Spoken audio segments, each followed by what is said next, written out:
एक बात बताना चाहता हूं, 2 चरण का चुनाव हो गया है, मालूम है ना आप लोगों को? कितने चरण का चुनाव हुआ है? 2 चरण के चुनाव में साइकिल उड़ करके सैफई चली गई है। कहां गई है? सैफई चली गई है।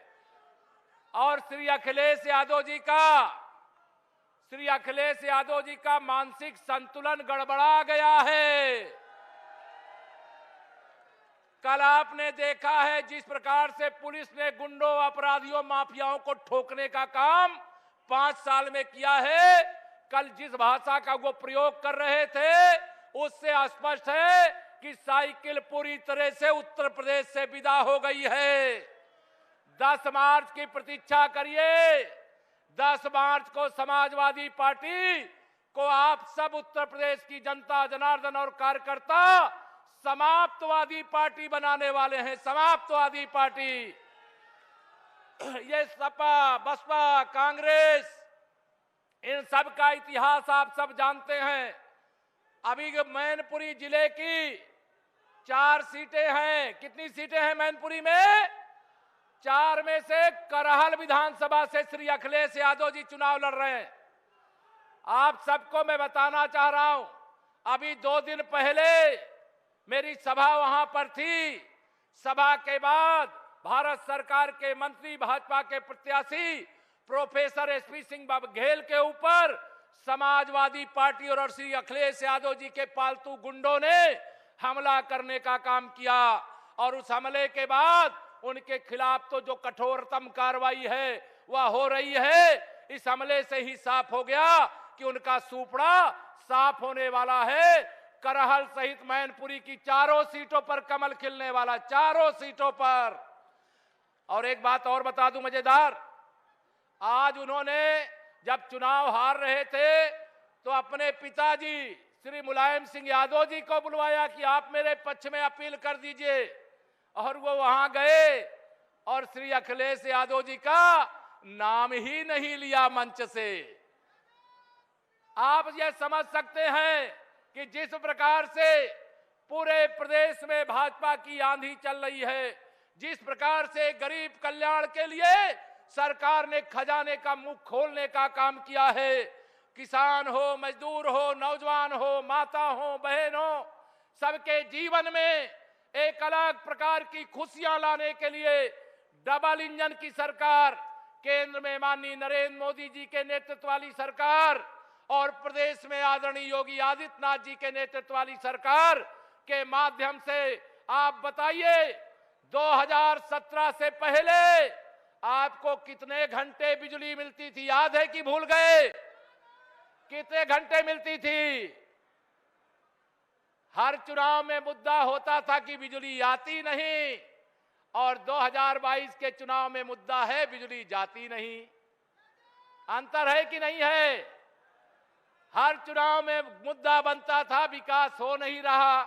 इस बार विपक्ष विकास के मुद्दे पर बात कर नहीं रहा। श्री अखिलेश यादव जी, मायावती जी, राहुल गांधी जी, प्रियंका गांधी जी, या सब जितने भी हैं मिलकर के कोशिश तो बहुत किए, 400 सीटों का सपना देखने लगे, लेकिन अब 40 भी कहने का साहस इनको नहीं हो रहा है। मेरे भाई बहनों, आप सबको आह्वान करता हूं, 2022 के इस महासंग्राम में, 2022 के इस विधानसभा चुनाव में आप सभी के आशीर्वाद से जहां अभी 20 तारीख को मतदान होना है, उस 20 तारीख के मतदान वाले क्षेत्र के कार्यकर्ता साथी यहां पर बैठे हैं, जनता जनार्दन बैठी है। मैं आपसे अपील करना चाहता हूं, मंच में जितने भी हमारे यहां प्रत्याशी साथी बैठे हैं सबके लिए अपील करना चाहता हूं।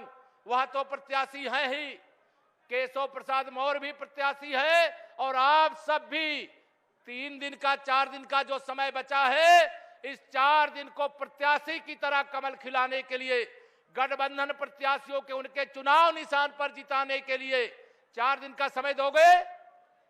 दोनों हाथ उठा के बताओ, 4 दिन का समय दोगे? आप 4 दिन का समय दे दीजिए, या जो मंच पर आपके द्वारा विजयी बना करके भेजे जाने वाले भाजपा और गठबंधन के साथियों के प्रत्याशी हैं, या प्रत्याशी आपके सबके आशीर्वाद से जीतने ही नहीं चाहिए, सपा बसपा कांग्रेस के प्रत्याशियों की जमानत जब्त कराने का काम भी आप सब करें, यही मैं आज यहां पर आप सबसे आह्वान करता हूं। आप सब बताइए, डबल इंजन की सरकार ने कोई भेदभाव किया है क्या? कोई भेदभाव किया है क्या? हमारी सरकार के लिए गरीब गरीब एक समान, किसान किसान एक समान, बेटी बेटी एक समान, मजदूर मजदूर एक समान, माता बहन एक समान, हिंदू हो चाहे मुसलमान, हमने किसी से भेदभाव किया है क्या? लगातार देश के माननीय प्रधानमंत्री जी प्रधानमंत्री किसान सम्मान निधि जो आप सबके खातों में भेजने का काम किया जा रहा है, आप बताइए उसमें केवल हिंदुओं को मिलती है कि केवल मुसलमानों को भी मिलती है कि नहीं मिलती है? हमारे लिए किसान किसान एक समान है कि नहीं है? 1.5 साल से कोरोना का महासंकट देश में आया, प्रदेश में आया, माननीय मोदी जी और योगी जी के नेतृत्व वाली डबल इंजन की सरकार ने, आप बताइए, सबको फ्री में राशन देने का काम किया है कि नहीं किया है? हाथ उठा के बताइए, किया है कि नहीं किया है? अगर भारतीय जनता पार्टी ने बिना भेदभाव के राशन भी दिया, इस समय तो साथ में दाल भी दे रहे हैं, तेल भी दे रहे हैं, चना भी दे रहे हैं, नमक भी दे रहे हैं कि नहीं दे रहे हैं? आप सबको मैं भरोसा दिलाना चाहता हूं, आप विश्वास रखिएगा, ये डबल इंजन की सरकार आपकी ताकत है, और मैं कहना चाहता हूं, हम आपकी सुरक्षा, आपका विकास, या दोनों चाहते हैं। लेकिन सपा बसपा कांग्रेस के लोग क्या चाहते हैं? सोनिया गांधी जी चाहती हैं उनकी बेटी उनका बेटा सुरक्षित रहे, श्री मुलायम सिंह जी चाहते हैं उनका बेटा सुरक्षित रहे, लेकिन आप सब अपने बेटी बेटा की सुरक्षा चाहते हो कि नहीं चाहते हो? बताओ, चाहते हो कि नहीं चाहते हो? अगर आप अपने आने वाली पीढ़ियों की सुरक्षा चाहते हो तो भारतीय जनता पार्टी का चुनाव निशान कमल का फूल और गठबंधन का चुनाव चिन्ह, जिनका जहां पर जो है तीनों पार्टियों के चुनाव निशान के सामने वाली बटन दबा करके भारतीय जनता पार्टी और गठबंधन के प्रत्याशियों को ऐतिहासिक वोटों के अंतर से विजयी बना करके भेजने का काम करिए। जैसा मैं आपका उत्साह देख रहा हूं, इस देश के चहेते, इस प्रदेश के चहेते, गरीबों के, किसानों के मसीहा, नौजवानों के उज्जवल भविष्य, माता बहन के सम्मान की रक्षा सुरक्षा करने वाले माननीय प्रधानमंत्री जी का हेलीकॉप्टर यहां पर उतरने वाला है। अभी जब वो आपके बीच में आएंगे, अपने स्थान पे खड़े होकर के देर तक तालियों की गड़गड़ाहट के साथ माननीय प्रधानमंत्री जी का स्वागत करिए। अभी यहां मंच पर आने के बाद जब वो आएंगे तो हार्दिक स्वागत और अभिनंदन कैसा होना चाहिए कि मोदी जी आप चिंता मत करो, आपके सपनों का उत्तर प्रदेश बनाने का जो आपने लक्ष्य रखा है उसे पूरा करने का काम यह उपस्थित जनसैलाब करेगा।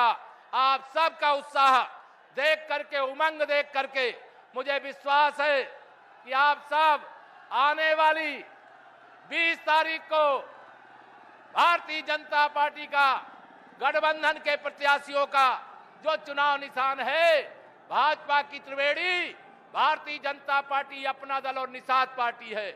भारतीय जनता पार्टी की त्रिवेणी अगड़ा वर्ग, पिछड़ा वर्ग और अनुसूचित वर्ग है। इस त्रिवेणी का मुकाबला जातिवादी राजनीति वाले कर सकते हैं क्या? जातिवाद की राजनीति वाले नहीं कर सकते। इसलिए राष्ट्रवाद और विकासवाद की राजनीति, गरीबवाद की राजनीति, घर घर पानी पहुंचाने की राजनीति, गरीब को पक्का मकान देने की राजनीति, रसोई गैस का कनेक्शन देने की राजनीति करने वालों के लिए आप सब अपना अपना आशीर्वाद दें, या निवेदन करता हूं। और मैं मानवेंद्र जी को बुलाऊंगा, कुछ देर चर्चा करते रहें।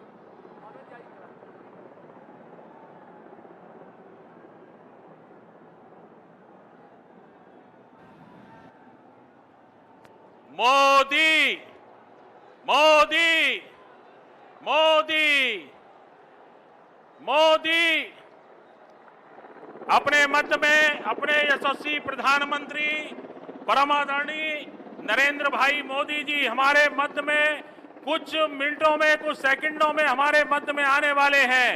आप सभी से आग्रह है, हम अपने यशस्वी प्रधानमंत्री आदरणीय नरेंद्र भाई मोदी जी का खड़े होकर करतल ध्वनि से स्वागत करेंगे। भारतीय जनता पार्टी जिंदाबाद।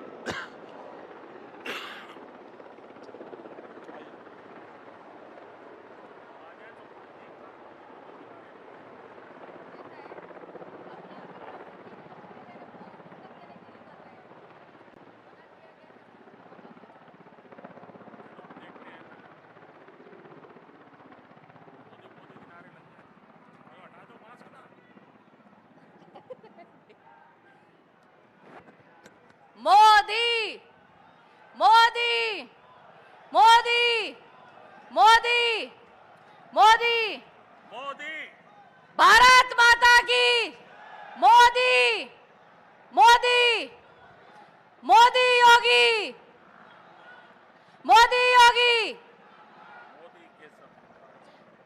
मोदी के सब जिंदाबाद। मोदी केशव जिंदाबाद मोदी केशव जी जिंदाबाद।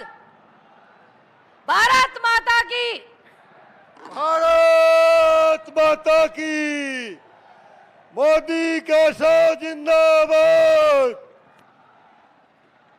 मोदी केशव जिंदाबाद। जिंदाबाद जिंदाबाद। मोदी केशव जिंदाबाद। जिंदाबाद जिंदाबाद। मोदी केशव जिंदाबाद। जिंदाबाद जिंदाबाद। कौन आया कौन आया? मोदी आए मोदी आए।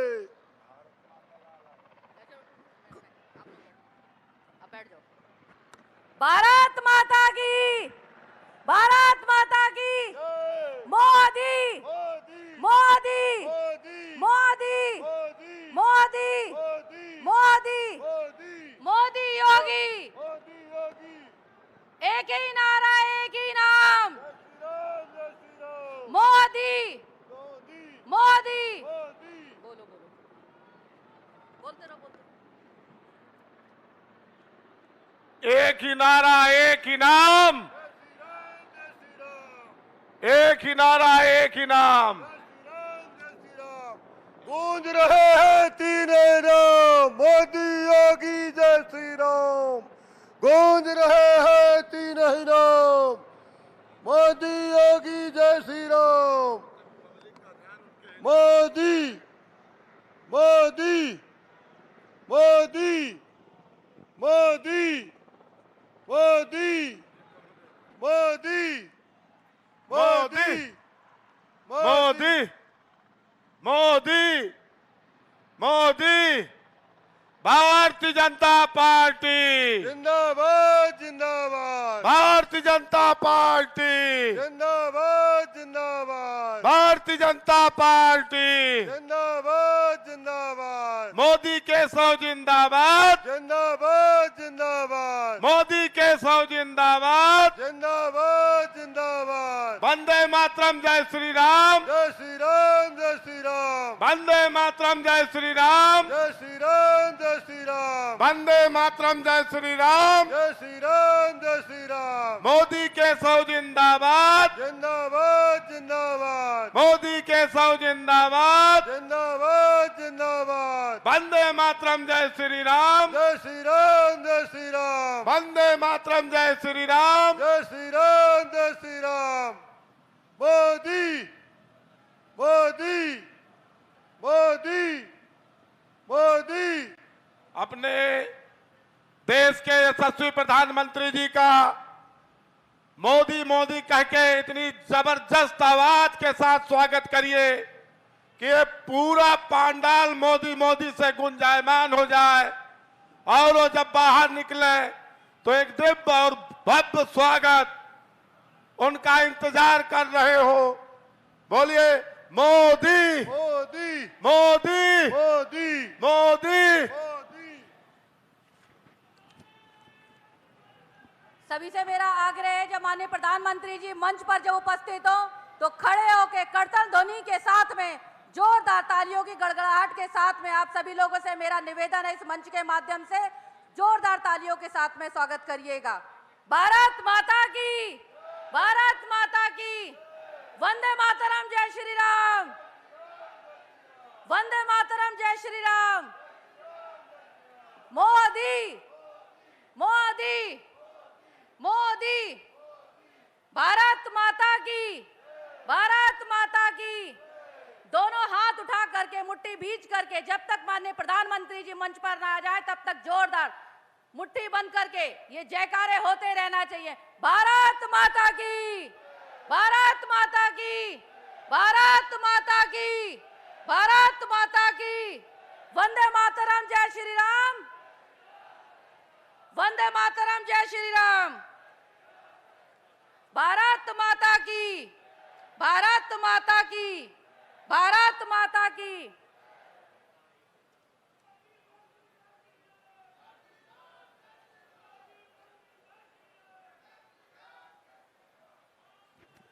भारत माता की, भारत माता की, भारत माता की। बोले भारत माता की। अभी सबकी आवाज नहीं पहुंची माननीय पीएम साहब के पास तक। भारत के गौरव, यही वो पावन धरा है जहां 17 में माननीय प्रधानमंत्री जी ने आपका आह्वान किया था। आपने यहां से पूरी की पूरी 6 सीटें और बांदा की सीटें आपने दी थी। जरा जोर से हाथ खड़ा करिए। भारत माता की, भारत माता की। अरे फतेहपुर वालों की इतनी आवाज है क्या? बोले भारत माता की, भारत माता की, भारत माता की।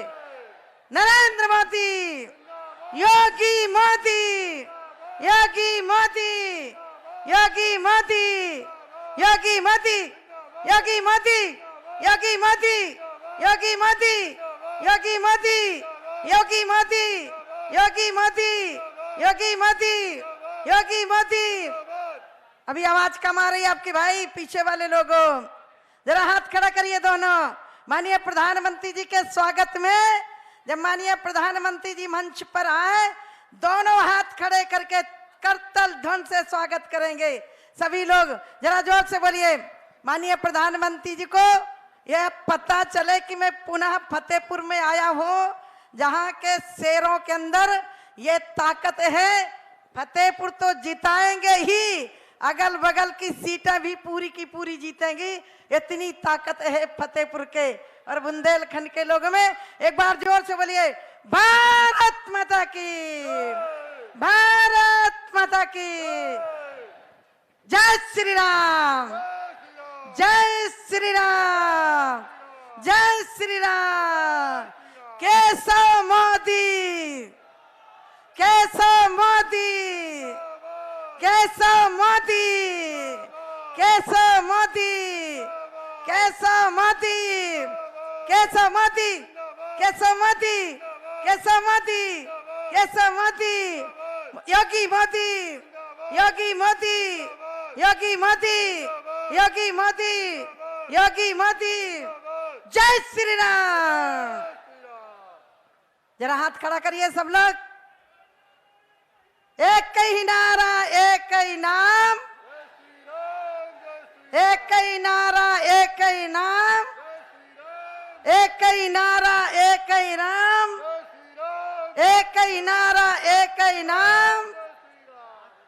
मथुरा काशी बोल रहा है जय श्री राम। मथुरा में भी योगी योगी, मथुरा में भी योगी योगी, फतेहपुर में योगी योगी, हुसैनगंज में योगी योगी, जहानाबाद में योगी योगी, बिंदकी में भी योगी योगी, फतेहपुर में भी मोदी मोदी, बांदा में भी मोदी मोदी, बांदा में भी मोदी मोदी, फतेहपुर में मोदी मोदी, जहानाबाद में मोदी मोदी, खागा में भी मोदी मोदी, अयासा में मोदी मोदी, फतेहपुर में मोदी मोदी, मोदी मोदी मोदी। जय श्री राम। एक बार जरा दोनों हाथ खड़ा करिए। जय श्री राम,